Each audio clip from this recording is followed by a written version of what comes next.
Nagpur police commissioner Shri Amitesh Kumar ने पत्रकारों से हुई बातचीत के दौरान यह बताया कि शीतकालीन अधिवेशन के लिए विशिष्ट अतिथि से लेकर विधान भवन की सुरक्षा के लिए पुलिस प्रशासन द्वारा दिशा निर्देश जारी किए गए हैं। श्री अमितेश ने कहा, सभी विषयों पर नियोजन कर बंदोबस्त किए गए हैं। अधिवेशन के लिए लगभग 10,000 के ऊपर पुलिस कर्मचारियों का बंदोबस्त किया गया है। नागपुर के पुलिस अधिकारी और कर्मचारियों सहित बाहरी जिलों के पुलिस कर्मचारी भी इस अधिवेशन में तैनात रहेंगे। वहीं पुलिस कर्मचारियों के रहने और खाने की व्यवस्था भी महाराष्ट्र सरकार द्वारा की जाएगी।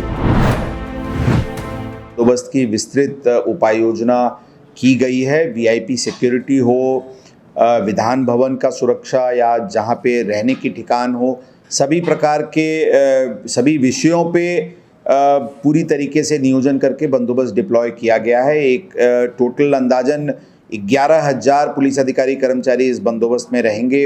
इसमें से 4 से 5,000 हमारे स्थानिक अधिकारी कर्मचारी हैं, बाकी बाहर जिले से आए हुए अधिकारी कर्मचारी हैं। उनके कर्मचारियों के रहने की व्यवस्था, खाने की व्यवस्था, उनके आरोग्य हेल्थ की इश्यूज़ सभी का नियोजन किया गया है।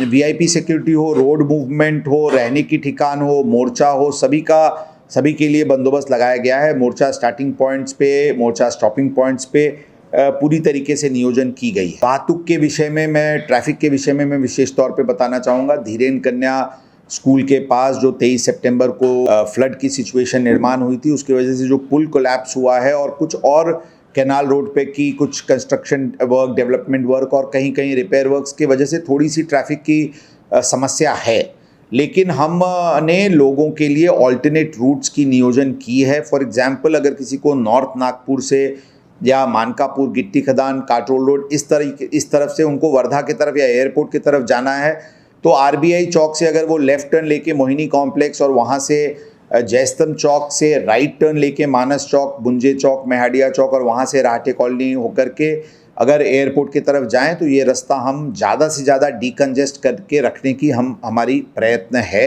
इसी प्रकार से हर जगह के लिए हम ऑल्टरनेट रूट्स दे रहे हैं। हम एडवाइजरीज सोशल मीडिया के माध्यम से या दूसरे आपके इलेक्ट्रॉनिक मीडिया और प्रेस के माध्यम से हम ज़रूर लोगों को बताते रहेंगे। बट ये टोटली मैं बताऊंगा कि सभी प्रकार के इश्यूज़ को हम एंटिसिपेट हमने किया है और उसको ध्यान में रखते हुए बंदोबस्त का नियोजन किया गया है। मोर्चाज अभी तक टोटल 48 परमिशंस के फॉर्मल एप्लीकेशंस हमारे पास प्राप्त हुए हैं।